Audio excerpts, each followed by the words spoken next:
Well, hello. I have just been informed that I'm the one to do the talking because I'm the one to do the talking. So, all right, I'll do the talking. This is an impromptu, international, roundtable, multi-time zone discussion of an idea. An idea from which we're going to be relying heavily on Circle of Hands because that's what we three are playing now, but which is applicable in more situations in a way. And the topic itself is description. We're going to use description of combat as our context. But again, resolution of action, which is going to look at setting it up, stating intention, resolving intention, and then carrying on into the next phase of whatever it is that you're doing, the next round of combat or whatever. Sound interesting? Then stay tuned. All right. So, in Circle of Hands on page 94, and we all have our Circle of Hands open to page 94. Yeah, we do. Is a section called Setting It Up, which opens with a header called Positioning. And why we started to talk about this was that we had two combats in our last battle, one of which flowed naturally like this, as it's an efficient way to handle combat. The other one relied more on the dice, let's say. There was less description, and the overt steps or the explicit steps laid out here were not followed as much. So that's an easy way to compare doing it and not doing it. So, Ivan, as the game master, let's get some quick impressions from you about the witch fight versus the haunt fight. Well, I haven't actually watched those, so I'm just relying entirely upon memory. So it's, at my age may not serve me very well, but we'll see. That's one thing I thought about, like, after the session, is I didn't do enough positioning in both of them. But the witch fight, that was initiated entirely by Anselm. I think he drew steel at that point, and the witch reacted. But I don't know how much I set it up in terms of actual positioning at the time, but it was, I think I'd been talking about where everybody had been prior to, at least, her and the prisoners and what have you. That fight was very short, but it seemed to go relatively well. I mean, there was definitely a lot of description in terms of what it looked like when the witch died, and how, and it was definite description of intention right off the bat. That Anselm you did through Anselm. The haunt fight was a little bit more awkward. As I was definitely in this position of having to have the very first part of it be between a non-player character and the haunt, which was awkward. I didn't set enough time, or I didn't really think about positioning as much. I mean, the position of the first two combatants was entirely set. The non-player character Werther had just sliced his sword through this vaporous haunt, and then the haunt materialized. So in terms of positioning, that's kind of obvious. I could have stated more about where the two of you were, but it seemed like you were further behind, or not so far behind. But the description-wise, that combat was really kind of dictated by the dice. There were some very decisive rolls that happened right away, and very much of that combat went the way it did because of the dice rolls. I mean, ditto for the fight with the witch. I mean, she rolled terrible. She theoretically she should have been able to survive at least one blow, but that's not what happened. Right. Eloy, what were your impressions of the two fights? Just a overall impression.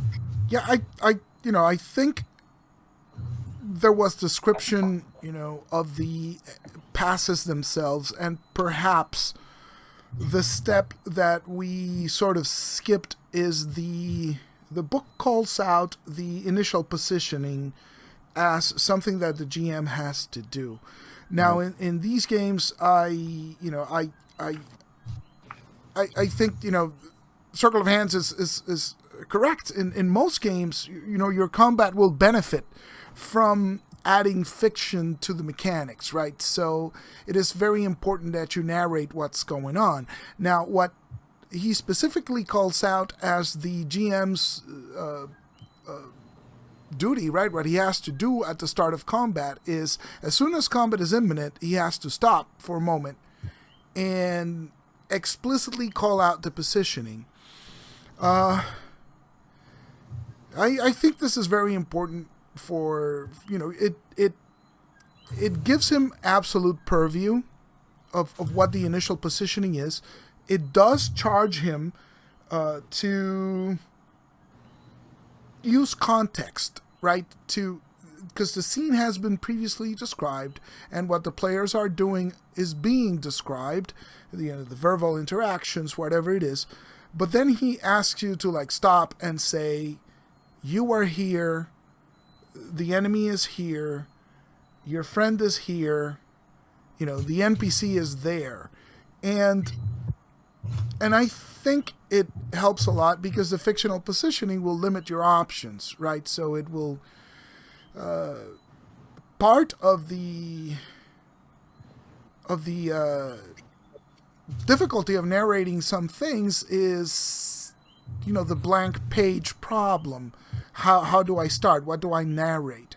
But if you are started out by the GM, limiting your options of where you are and how far you are from the target and what the terrain is like, and once that's spelled out, then if you can attack with, say, your spear, or if you're too close, then maybe it's your dagger or whatever it is. That initially gives you some options. I like his tack of giving absolute control to the GM to set up the thing without any players going, no, I move first to the back of the thing. So, he does ask you to take context into place, but not allow the players to sort of get around the normal procedures of combat, right? By preempting a declaration before the combat starts. But I'm standing behind the big rock. Exactly. And I don't think it affected things much, particularly because the first combat was so decisively resolved in one step, and the combat against the Haunt was also really resolved in one strike each from Ansem and Ingolf, right? So it was over so quickly that the actual positioning didn't play as huge a role as it could have, but I think it's a good habit that we should get into. Yeah, no, actually, I regret not, setting up the scene a little bit better in terms of actual positioning and like the environment, because doesn't just limit you. I mean, a lot of times what's in the environment can enhance, like, what can I do? Like I was thinking some of the times in All for One where, Philippe, this place in an alleyway, the intersection, this opening. There was all these great things that Philippe could use because he's so agile, except he couldn't because he's protecting this other young man. So it was frustrating. But I had not, the lay of the land. There was a time that I think Jason described for some of us the setup in the Nazi camp, and then there was all these different parts of the setting we could use. And I was thinking also, I think it was in one of it might have been Anthony's solo session that I ran in All for One, where the factory with the ropes hanging down and all these things, and Anthony did exactly what I hoped he would do, was start to use the cheese, all these parts of the environment, which is great, because that kind of gives you the springboard of what do I do? Right.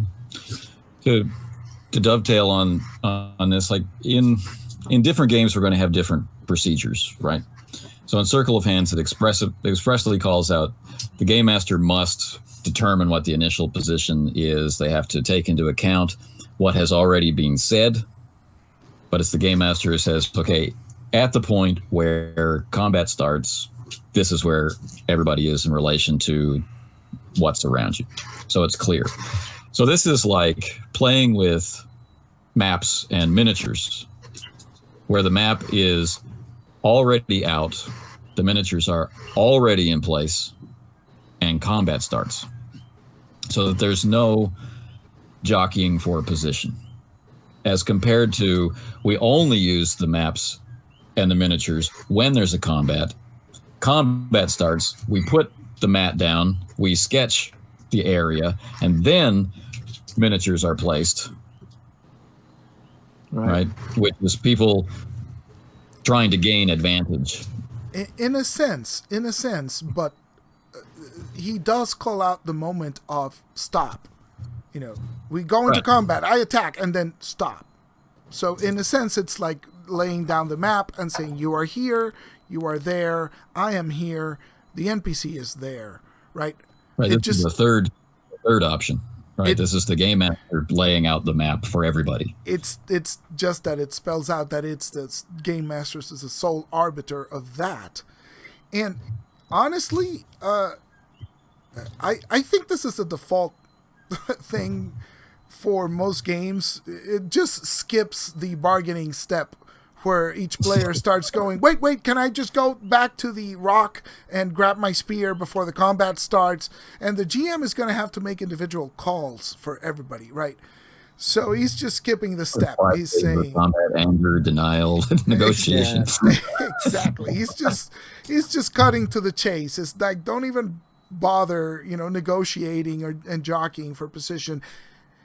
My final ruling is this is where you are, and I'm not even going to have the discussion. This is just a rule, right? So that's nice and clear. The fourth version would be collaborating, right? So where is everybody, and what's in the environment? What kind of thing, and then have a writer's room discussion about the whole thing, and then once we have this beautiful picture or scene painted, then we commence with resolution. So there's a variety of ways to deal with this issue, and this one way is the central clearinghouse of data, I guess we could say, right? This is where you are now. Yeah, I do like that, at least in this game. Like there's a few parts where he just absolutely anticipates the areas that are can be problematic, and it's like, okay, well, the rule is this. That's the rule. It's a rule? Yeah, it's a rule. And you may or may not like the rule, but that's the rule. So there's no negotiation. Discussing the rule. Yeah, right. And it follows the old paradigm, right, of the GM in a position of authority, which this game definitely calls out in several instances. And I think in the maps and minis games, which are usually the D&D family, right? The 4E and the Pathfinders.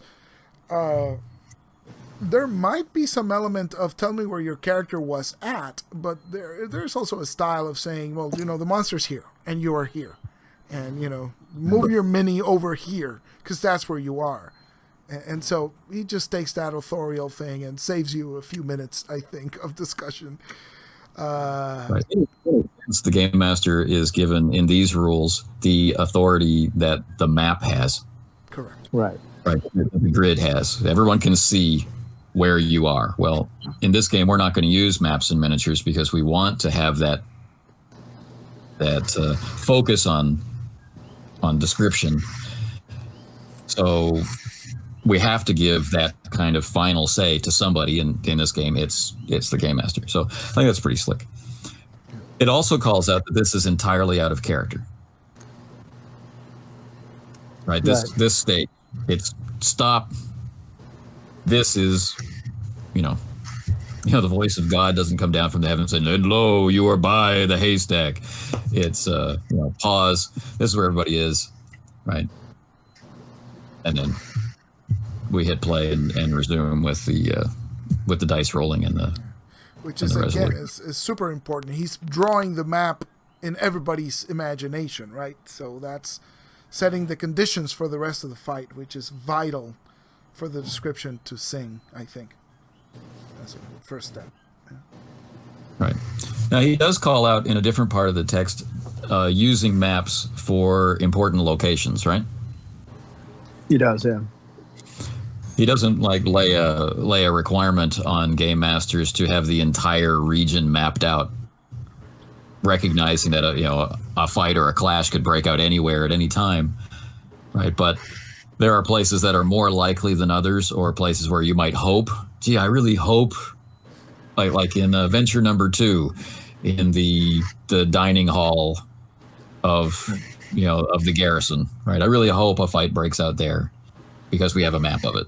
Right. But But he is also quite explicit in saying it's not a tactical map. It's just an aid to visualization and hopefully provide some inspiration for drawing that picture of the theater of the mind, right? So that you can visualize the environment that you can use. Let's talk for a bit about why that's necessary, right? In the book, it calls out surprise, right? Yeah. How do we handle surprise? Is it I roll perception and you roll perception and you roll stealth and then I roll, that kind of thing? It's not that kind of system. It's I want to attack by surprise. Well, roll to hit. If you hit, that element can be surprise. Or I want to attack from behind, or I want to go for the weak spot in his armor at his legs, and all of this is predicated on success or not success in your action. Correct. There's a degree of abstraction in which it's not one roll equals one thrust of the spear or one strike of the sword. It's an abstraction of the entire moment, right? So that the outcome of the whole sneaking, moving into position, attempting to strike the target from a position of surprise versus the target reacting in time, catching a glimpse of the person trying to hide and sneak up and foiling that attempt. Everything is boiled down or abstracted or subsumed into a single roll. It's folded down into a single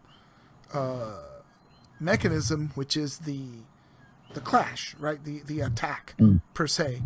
That determines the fate of both, whether you succeed or not in your attack, and whether you succeed or not in your sneaking and your surprise and everything. It's condensed into one thing. Right. And that alleviates the game master of having to have that authority. No, you can't use your stealth here because reason. It's like, well, roll the dice. Yeah. I mean, the kind of the interesting thing, with that is like, you're constantly declaring intent in this particular game. Like, and even once you've completed whatever action it happens to be, which is usually beating the tar out of somebody or getting the tar beat out of you. But you're already at that point, you're already narrating like, what are you trying to do next? And there's no, in the beginning of the combat, everybody can declare, and everybody should declare, but you can declare in any order. Then your actual speed determines who does what first. But after that, because this game uses like advantage dice, so somebody always has the advantage in each little segment of the combat, or the clash. It's interesting that like he talks like on page 97 that a player cannot in any way get the advantage just before rolling by narrating some kind of action, like strike at his feet, or I throw sand in his face, or what have you, because that's not this game. However, and this kind of is kind of like in the surprise, the same lives in the same house as surprise. There's 4 criteria that the game master is supposed to look at in terms of like, well, who gets the advantage? Like what just happened prior to this? What would make sense? What are the physical circumstances? So the environment, comes into what are the weapons being employed? Because some weapons have an advantage in certain situations, like if you're in close quarters and you've got a knife and the other guy's got a spear. Well, a spear is a great weapon, but too bad. But you're probably the advantage with a dagger if you're a foot away from each other. And then who pulled who into the clash? So you can have those circumstances where, based on the original positioning, it would make sense that you might get the advantage die from attacking from behind. However, you don't know whether you surprised him or not until after that clash is over, because he could just have seen you coming or whatever.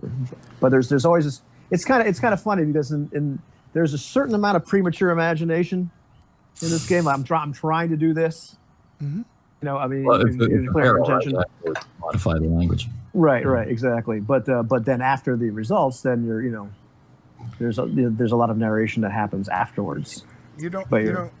Rereading the rules, just now, getting ready for this, I realized that we did skip a step in, I think, both pieces of combat. And it's, the first one is the GM does the initial position. But following that, regardless of where you fall in the order of operations, you can look at it, because we're going to position the little markers, the little dots on the clock, on the combat clock. I get it. We're supposed to declare our intent from the start, because it's also mentioned that things are meant to be happening simultaneously. Right. So I believe, and I'm pretty sure about this, that when we did the first combat, it was just Anthony declaring for Anselm. Right. And I think I just said I'm going to attack, and I think Ivan said, well, she's going to cast a spell. And I think that's all the information we got. So I think we almost did it. In the battle with the Haunt, I remember, at least I didn't do it. And I know the combat started, and I saw, he just started battling Werther, and we sort of held back to see what would happen with him. And then we started. I attack. Yeah. It might have been something along those lines, but. I think I also fell into standard gameplay where I said, okay, Werther's got an 8, quickness, he goes first.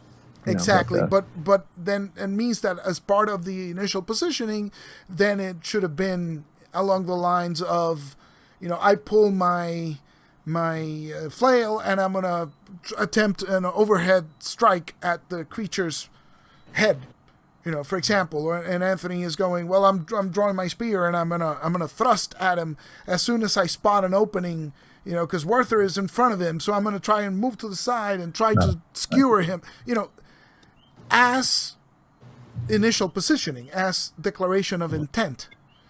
And it's interesting that your action after the die roll is resolved, after the sneaking attempt succeeded or failed, then the last step in your turn is declaring your intent for the next time around.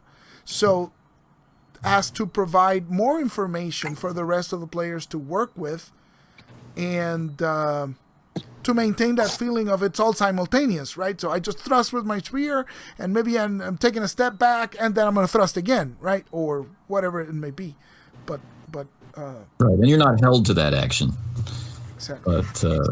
But one thing I thought was interesting about the advantage die is that the assignation of the advantage die to the witch in the first combat was, this is her front yard kind of thing. She's familiar with the terrain. So in this first clash, she's got the advantage.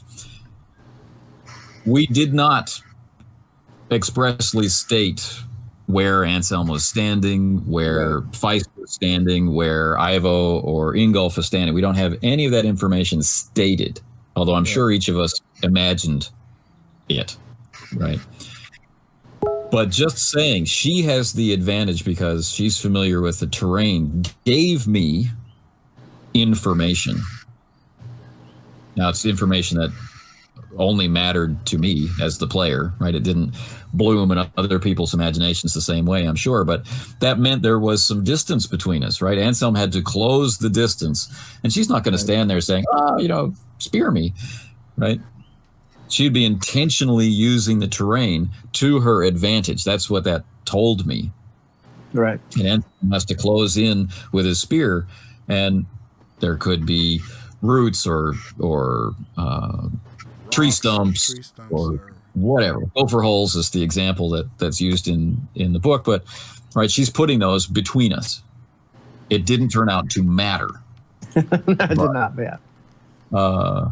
Right? So even dropping that advantage die contains information in it, and then the habit needs to be making that habit of expressing the real details of why she has the advantage.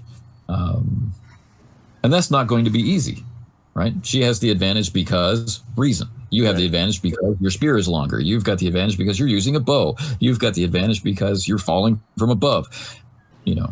And that is reassessed action to action. So Right. you know, I mean, had Anselm not killed her, and Ingolf stepped in, at that point, he would have gotten the advantage because she's like laying on her back. correct. And now the environment matters a little less because she's just taking quite a blow. Right.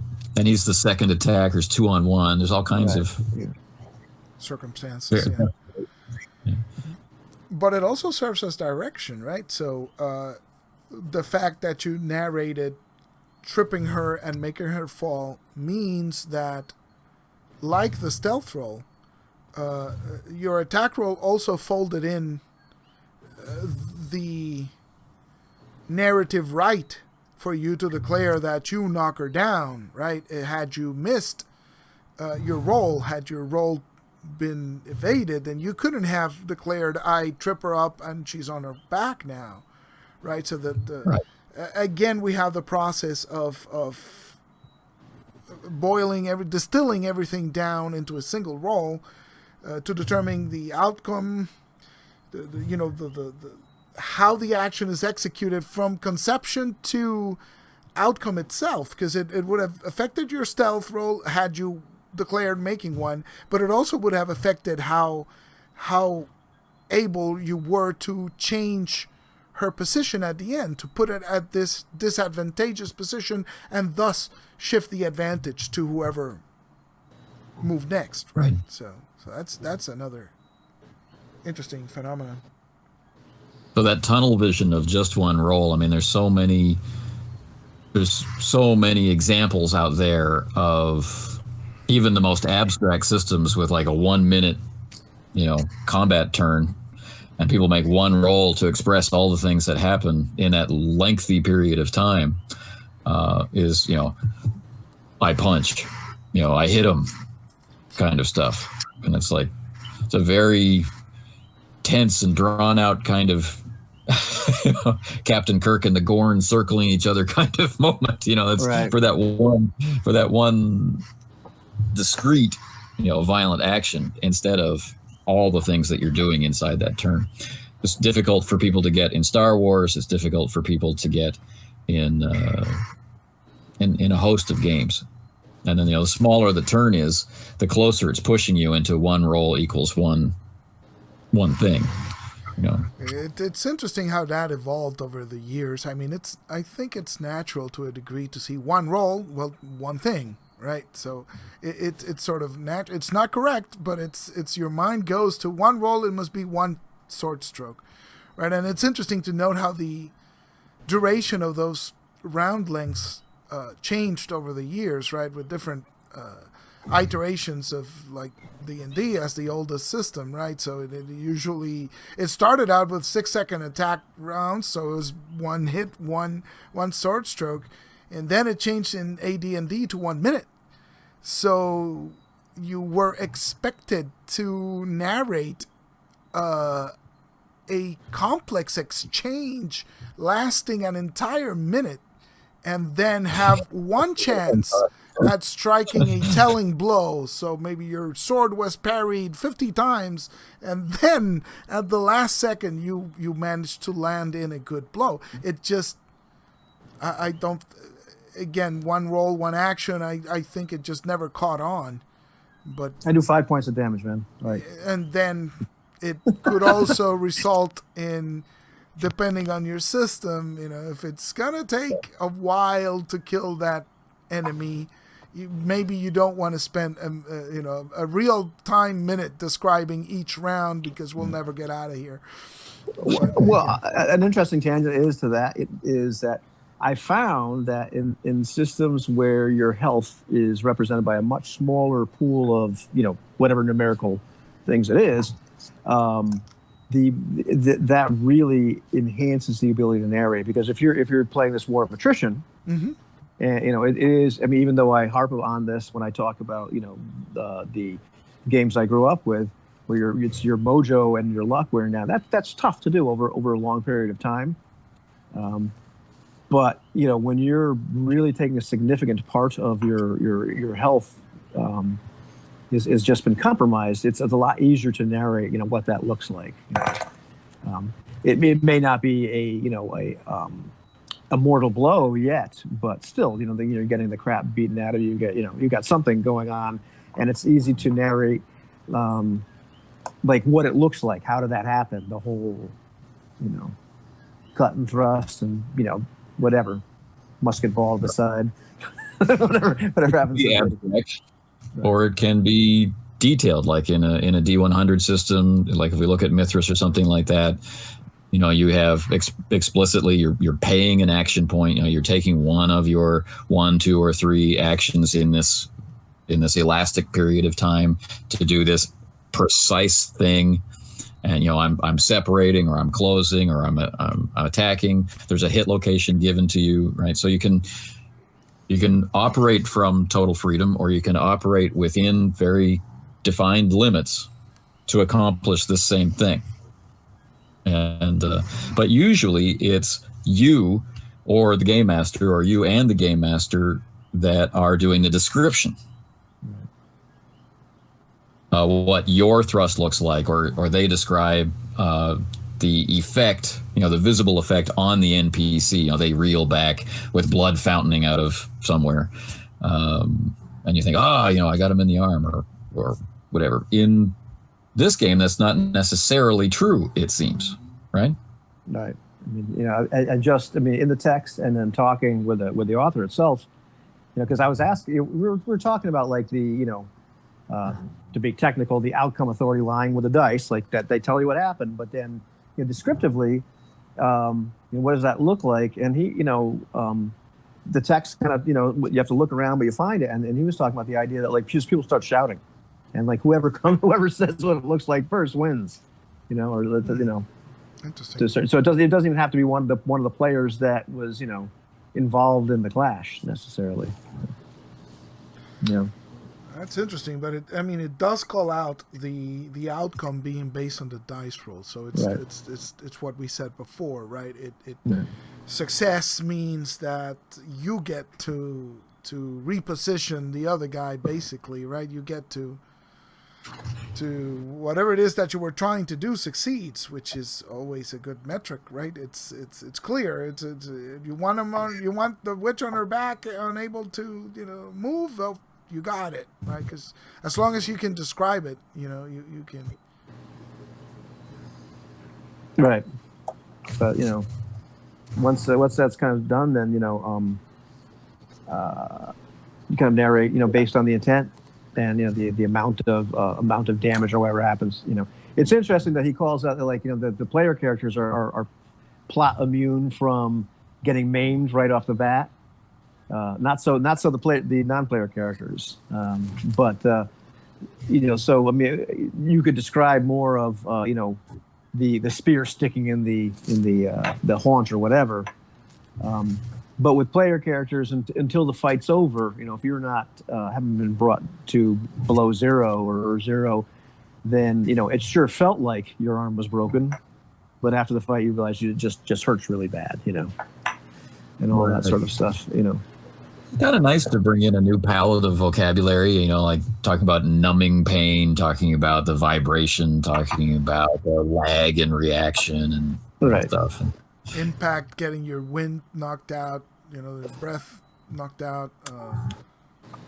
Pain is kind of a weird thing. Like having had a serious injury and having had many non-serious injuries, the serious injury hurt a lot later. But at the time, it was not like it hurt, but it wasn't awful. And then it was awful later. But I've had plenty of minor, injuries where you're like, oh my God, I think I cracked my head open. At the time, it feels awful. Yeah. I mean, and stubbing your toe, forget it. It's the end of the world. but I destroyed my elbow, and I was like, man, that really kind of hurt. I don't know. Till later. So it's interesting in real life. That kind of makes sense. There's just that moment of you're like, oh, that's the worst pain ever. And you're like, it's all right. Just a scratch. And that's where the prohibition on maiming comes in, right? So it prevents that retconning of, no, wait, it didn't really tear your hand off. It just, you just like you feel the burning pain on your in your arm, and the blood is drawn, but you have no time to focus on that. What do you do? And then you smack the guy back, right? And then at the end of the day, you figure out how bad you were. Right. Although in this game, and other games, doesn't really matter what the game is. Have to realistically figure out what does this really look like. If I've just done a bunch of damage to my foe, but they're not down yet, narrating that there's my spear is sticking, in their guts, a little over the top. True. At that particular point in time.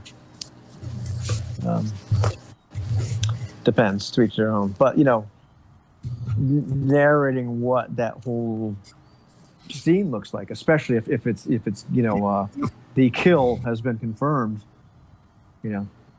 That's pretty interesting. I mean, I'm just playing playing Ubiquity like with Jose. He's probably one of the best death narrators I've seen, because they're great, colorful. Yeah. He reads a lot. And he remembers, because I read a lot too, but I forget. So yeah, but that's the thing. That's a way of rereading. Yeah, when he narrates, how he dispatched somebody, I see it. That's great. Yeah, he has a gift for that. So yeah, that's where we want to get, right? Yeah, exactly. I don't know. Less so with the hunt, but definitely with the witch. I could see, I could almost smell, the woods and the sense of decay. I felt like the ground underfoot was uneven. I felt a sense of concern, like maybe that was going to be narrated into reality. Twisted roots and this rolling land. None of that was stated, but I could feel it. But we knew that dead bodies were hanging from trees, and there were the darkness and the coolness and the mist. All these factors are there. Well, what causes those things? We've been in those places, so the mind fills in the blanks. And now I've got a fight in this area. Her little hut's over there, and this line of prisoners back there, and how does that all happen? Up on top of the mountain. Forget her name. Somebody's leap, Leah's leap or Lita's leap. Yeah. It might have been Ava's. Ava's leap, right? Yeah. I had the impression, that we're under, starry skies, and the mountain goes up further, but this is like one of those bald, kind of rounded outcroppings that kind of edgily drops away, and you have to get really close to the edge in order to see how close to the edge you are. Right. Yeah, that's a good way of looking at it, because that's pretty much what I had in my head. It's funny how the you're sort of in the same place, but you're not exactly there. Because to me, the floor was covered in leaves, like in the autumn. Like you couldn't see the actual ground. All you saw was a dense layer of brown leaves on the floor. So it's like, can I move here? Is there a rock beneath this? Is there a So that's how I conceptualize that. And the trees, bare trees except for like hanging bodies, no leaves on the trees. They're all on the floor, right? That's sort of the picture in my head. But that brings up a really interesting point, though, is how much description is too much description, and how much of it is actually like living in our head. I mean, if the important point is this is her home turf, it actually was the confusing location in the venture. Like, had you actually had to go in there by yourself or try to get your self out, it wouldn't have gone well, or you would have been having to roll your dice to see if you didn't get lost. And like, if you get lost in that game, forget it, you're dying. But it's you get lost in this game, it's horrific. What'll kill you getting lost? True. But as for me, it's like, as long as the salient points are we all share, like what it is, or what the, this is confusing, this is unsteady ground, this is, whatever happens to be. We may fill in the gaps a little bit differently, and because there's a point where if the game master or whomever drones on for 10 minutes, I'm thinking about my taxes at some point, switch off, you check out, but the neat thing with something like this, especially if even if things don't go well for you, and you describe what happened and that you tripped on the route that you didn't see because the leaves are on it, or whatever it happens to be, or the mist obscured this, that and you say that, then all of a sudden that becomes real, and that's part of what everybody else is imagining, and the place like that kind of takes shape. Well, it's a collaboration, but not a doesn't feel artificial. It just, That's Are we gonna use the word organic? It's an organic collaboration. Well, it's a forest. It contains carbon. Yeah, sure. But we're, people are establishing parts of the environment, little details, and yeah, I mean that's something. I'm not the best describer of what places look like, but I think you certainly saw close to what I had in my head, And I think there's I think we do. Yeah, we also know dark forests, or what does a mesa look like, or Sometimes it's in this situations of combat, it's the description needs to tailor what is expected of you to do. So in the combat situation, you what you really need to know is relative distances, and maybe a little bit of detail on the terrain, in the sense of, is it normal terrain, is it difficult, is there a slope, is there water, but once you have that, as you say, you can fill in details.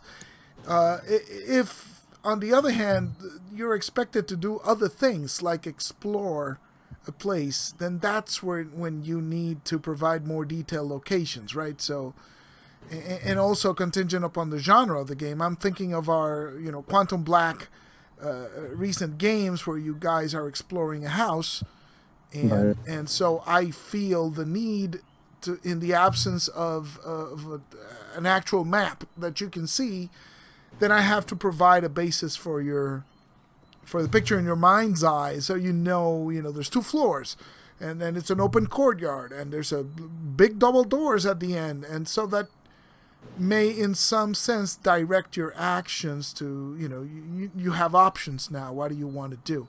So it necessitates a greater degree of description, because one, it's horror, so you're trying to convey a tone, and 2, it's an exploration investigation, right? So it's not going to be resolved by I move over here and do the thing.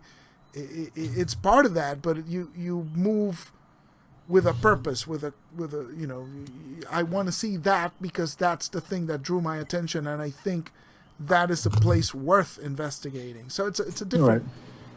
Right.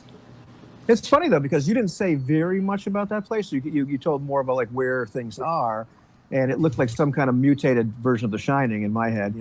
What that place looked like. But Anthony was describing Alcatraz in our first Leagues of Cthulhu game, and really didn't say too much. The buildings are wood, and it's dark, and it's misty, and I had in my head exactly what this place looked like. But how many words did you really say? Not that many, but they were the kind of like the really important ones, and then we kind of fill all that in.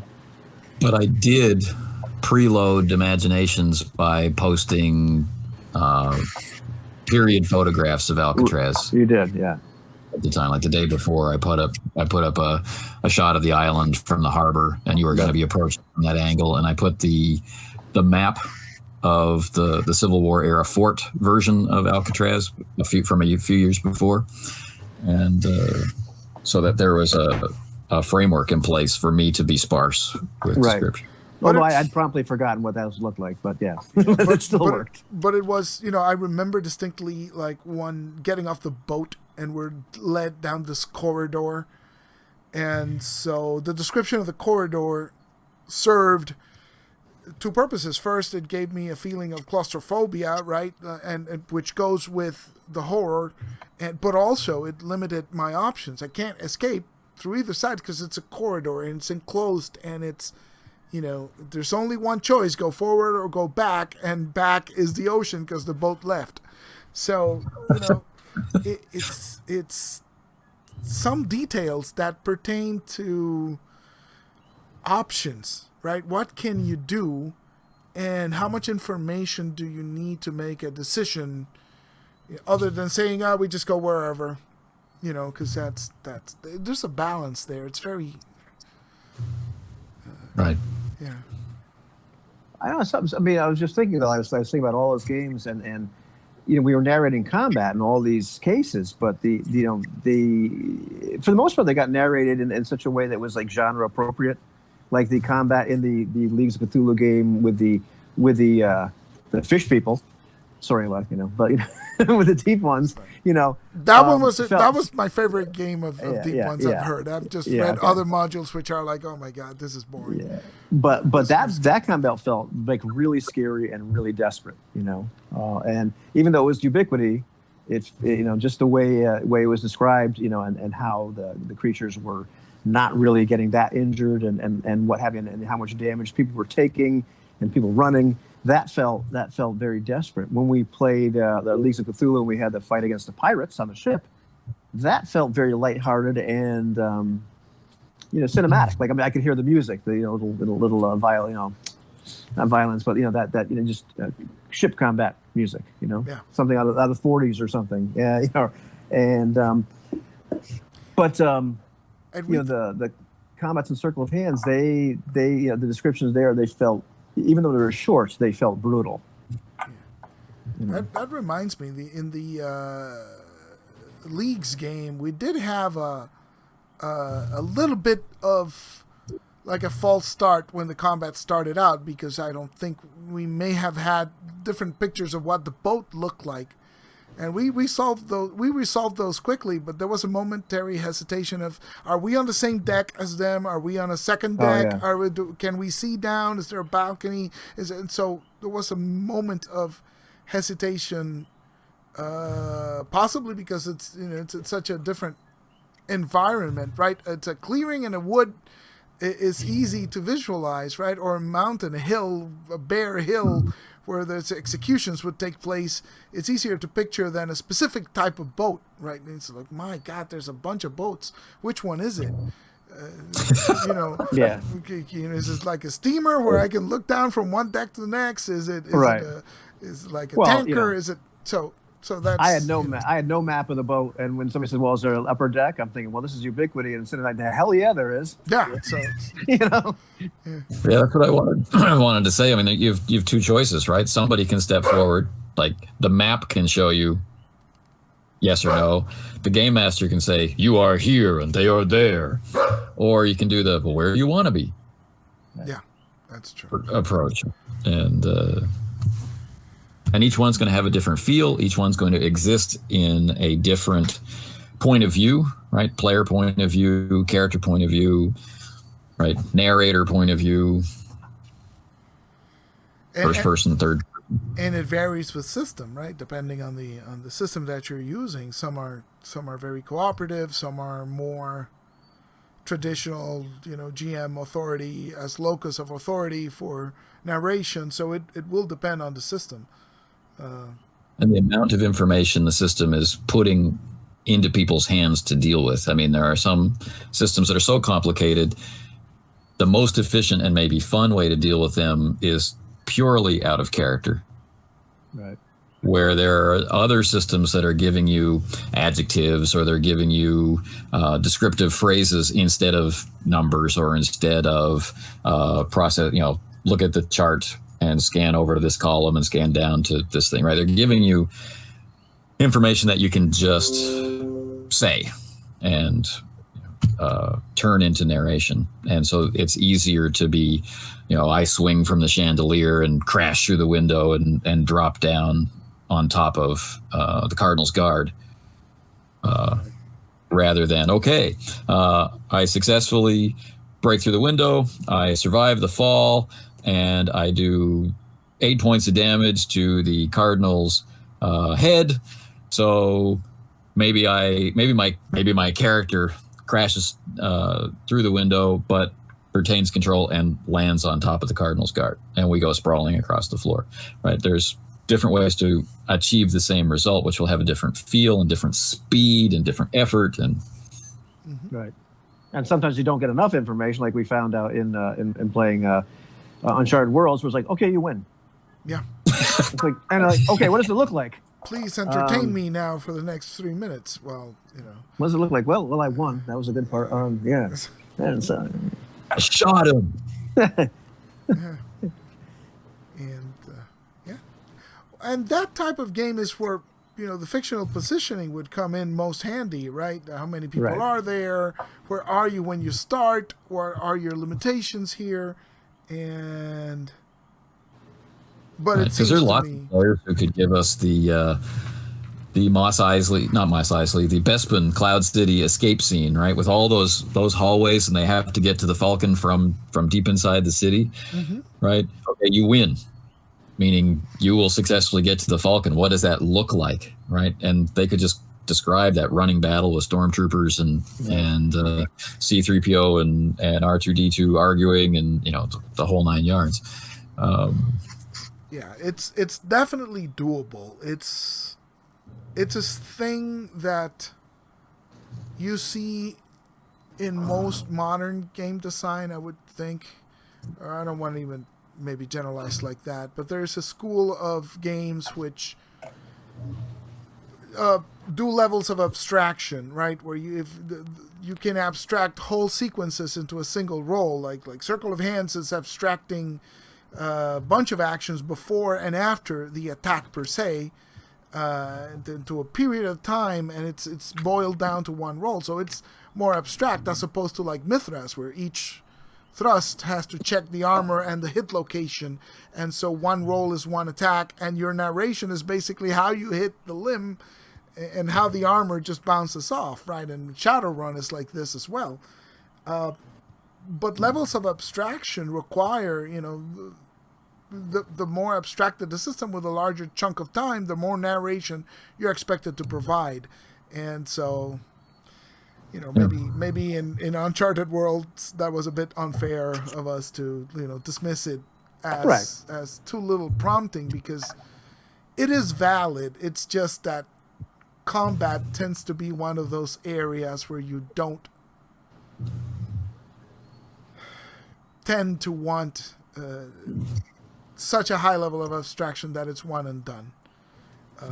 Although it must be said that it is maybe my preference to have like long combats, not necessarily long, but not one shots. Like I'd rather go for 3-4 exchanges and one combat is done, as opposed to one and done. But hey man, sometimes the dice do that. What do you want? But that's different. That's a very good roll, and it just happened. But if it's like Uncharted Worlds, one roll, and there's 5 enemies, and just one roll narrate, it just takes all the energy out of me in one. Unless it's not really important, or, because there is the concept in Burning Wheel of how important is this combat to you, right? And that's yet another layer of abstraction and another layer of out of character play, where you're like, you're just trying to sneak into the castle to murder the Duke, right? Do you really want to play out a very drawn out combat with the half drunk guard on the entrance to the castle? You probably don't. It's like, no, just roll in and see if I kill him and go inside. And if I miss, then we'll make up something interesting. So, there are throwaway mook type combats, and there are emotionally important combats in the context of the game. So, the Duke has been your enemy for 5 sessions. So that's a climactic thing that you want to take your time with. You might still want one shot him, right? But you still want the possibility of back and forth, as opposed to, I don't really care about this guy. Let's just see if I can get past in a quick combat and just go. So that's, you know. That's the part where we lose control, right? Because that's the reaction from the player.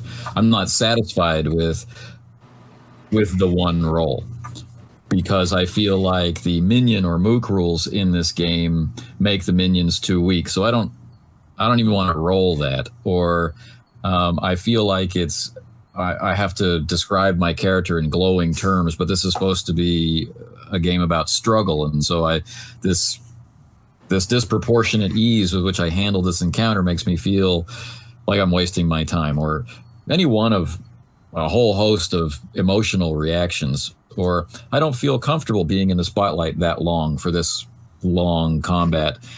Or I don't feel comfortable being in the spotlight for being explicit about this one tiny slice of time. And then if you have experts at the table, like people who regularly handle firearms or explosives, or are martial artists or whatever, or doctors or lawyers or whatever piece of expertise, and then you're saying, well, this successful roll means I, changed the mind of the entire Supreme Court with one sentence. Agreed. And then people are like, yeah, sure you did. Okay. and you see it in many systems, like in the miniature and map games. It used to be a common thing. It's like, oh god, it's just two goblins in front of the cave entrance. Do we really need to roll out a map and get minis together and draw the entrance and position ourselves? Can we just kill these two goblins? We don't really care about the goblins. We just want to go inside and do the important things, right? So right. It shows up in all sorts of places. I was thinking of two funny situations. I don't know if they're entirely relevant, but I'm going to talk about them anyway because I was thinking about them. And they both have to do with like what you're used to. I was playing, years ago, and so we were essentially was equivalent to basic D&D, but like no real map, no whatever. And I had a friend that had played much more tactical versions of that particular game, and some other games. But it was funny.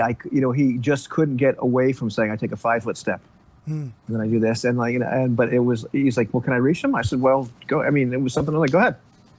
He was not comfortable narrating outside of the parameters of kind of like a discrete step-by-step, action in a tactical way.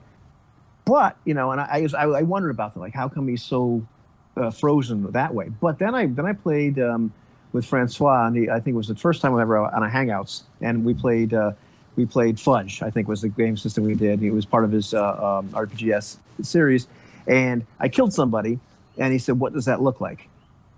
And I was like, what? I froze because I had so used to playing in games where something happened, and the game master said, and so his head comes off, or whatever. And just, the game master told you, game master had descriptive authority. This is what this looks like. And I just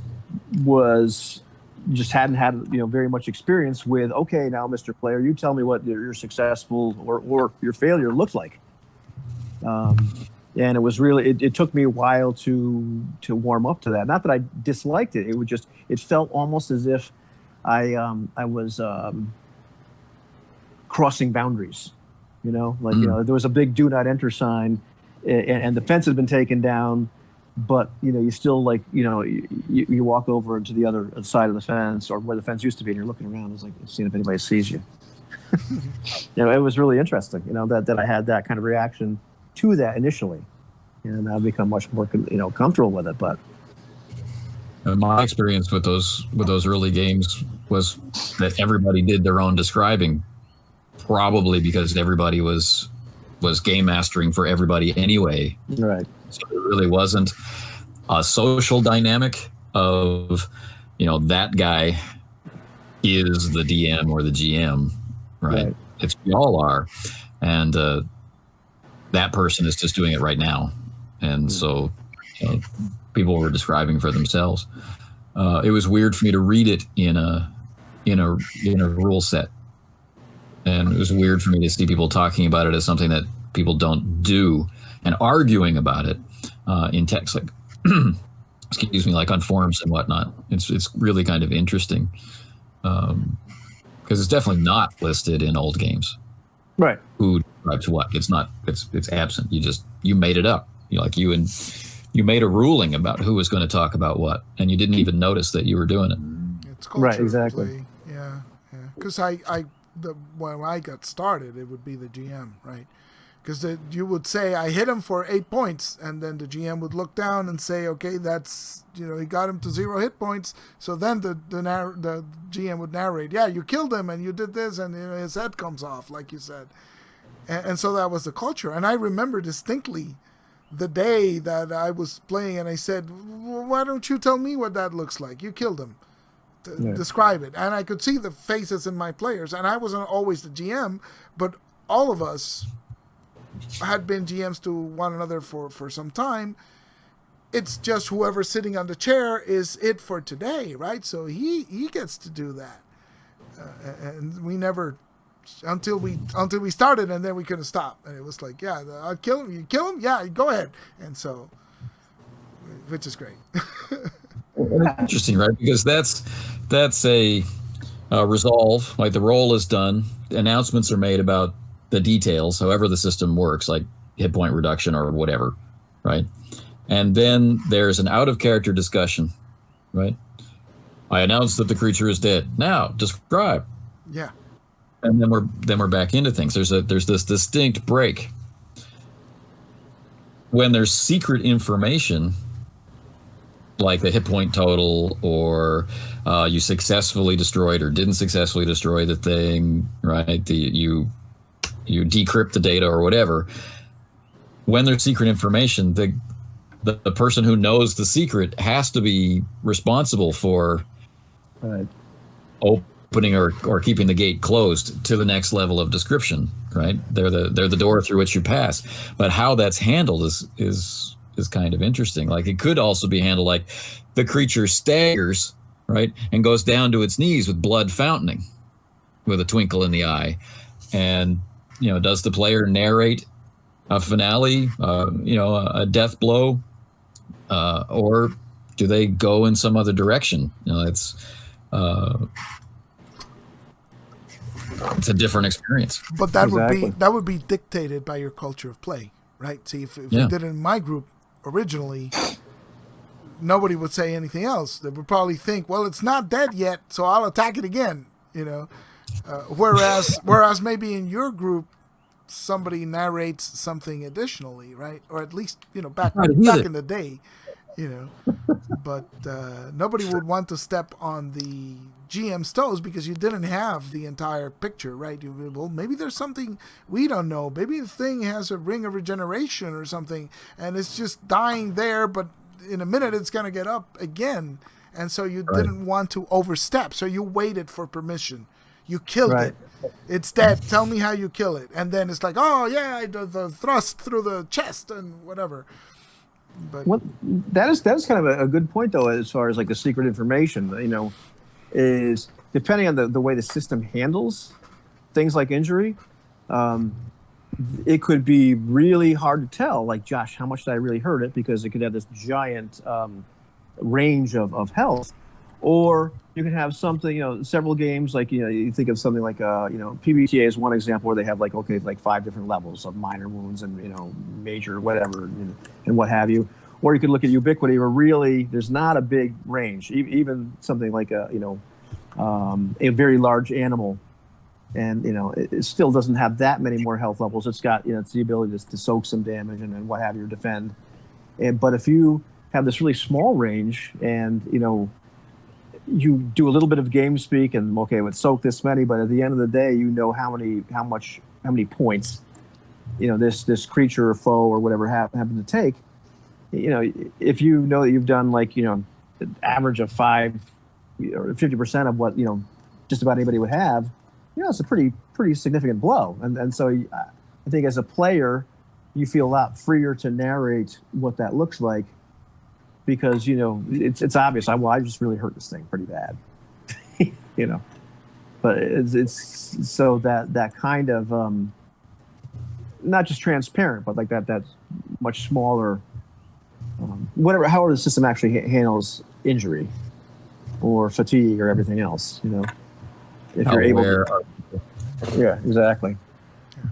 and how aware people are of their freedoms. What is the limit? How far can I go with description?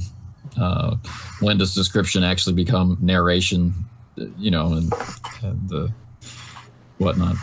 But have we resolved our question today, gentlemen? Or at least explored it to our satisfaction? Yeah, I think so. I think so. I think the only other thing I'd say is it's really. I probably said this before, but it's really you really have to think about the genre, or like what that particular scene might be. Like if you're killing that guard, well, it's probably just like cut his throat. The guy, because that's what happens. Sometimes it could be very unsatisfying to have a bunch of mooks and just dispatch all of them. But there could be other games where that's part of the thing. You could be having a John Wick moment, and you take out a bunch of guys, and it's we had a moment in All for One where there were just kind of mooks in the catacombs, and the guys were like dispatching 2 or 3 of them in a shot. So it was really fast narration. Or it could be the really lighthearted, cool stuff like you guys are doing on the deck in the Leagues of Cthulhu game, where you're doing things that probably should have hurt you, but it looks really cool. So it was great narration, I think you just brought up 2 points which tie up really nicely, and one is the genre, understanding the genre, and getting a sense for the degree of damage that you actually inflicted, so that it reflects upon the narration, right? They complement each other. They're not dissonant. You didn't just narrate that you tore somebody's arm off and he still only lost 2% of his hit points, right? So I think those 2 things are really important. I had an experience playing. It usually happens with new games because you still aren't used to what's going on. But I found it really jarring when I played the Sprawl, which is the PBTA version of Cyberpunk, right? Because I kept asking the GM and the other players, and they never answered. I kept asking, is this gritty, street-level, hyper-realistic Cyberpunk, or is this Matrix combat Cyberpunk with mooks, and I can kill 3 guys with 1 bullet, and what on the sliding scale of Cyberpunk, because I can't visualize what I'm going to narrate if I don't know the scale, right? And I think that applies to everything. There was this guy in Jason's game. I'm blanking on his name right now. The really nice young kid who was playing in Jason's game of Blood and Bone, and he was a big anime fan, and so his descriptions would be very I leap over the thing and I reach the guy, and it was perfectly suited to an anime movie, right? It was not necessarily suited to gritty sword and sorcery Conan Robert E. Howard combat, but you have to nail that down when you start. What's the genre that we're playing, and does the damage or combat system give me a sense of how profound this injury is, so that I can narrate in harmony with that, right? So that was an interesting thing. You're going to wind up with a genre anyway. Genre's rule 0. Right. Yeah. but is it the one you want? Right. Oh wait, we're adolescents playing. It was just a gore fest, but it was ridiculous. Yeah. But you think of just how you narrate death in that scene once again on the boat. You guys kill the pirate captain. If I start narrating him bleeding out and everything else, what it looked like as you cut his abdomen open, and that's ridiculous. But Discordant. Right, but like narrating, the Feist, like oozing out the black ichor and whatnot. I wasn't going to go completely, just horror, like ridiculous, because we already figured out what we want to narrate. But still, it was a much nastier death, and you can kind of see that, But my point is, it's important to have that conversation. Yeah. You need to know that tone Exactly. and that genre going in, and not wait until you just hit him. is this the Matrix? Can I, how do I hit him? Just shoot him like a normal person, like we're watching 24 or one of those shows which pretends to be hyper realistic, or are we playing, James Bond and it's like boom, boom, I'm shooting, or something, even more ridiculous, like Wuxia, Hong Kong theater, and I just jump and, Some leaps 20 feet into the air. All other motion stops. Exactly. His scream echoes into the universe, and then he comes down. I forget what the style is actually called. I think they might have had some of it in Kill Bill, but I watched a movie. It was an Asian movie, and these two girls couldn't stand each other, but in the end they both stab each other and they pull the knives out, and they're spouting blood. It's some, I forget. There's a name for that. But it was ridiculous. It wasn't really gory. It was just like a hose. But that's a tone. You just have to say, if everybody wants to play that, that's awesome. Great. Go. You do you. It's not my thing, but if everybody's into that, go for it.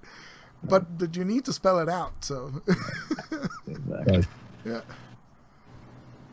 Right on. All right. Well, thanks for the chat, gents. Right on. That was very cool. We'll talk again soon. For those of you who may have watched, we hope you enjoyed it.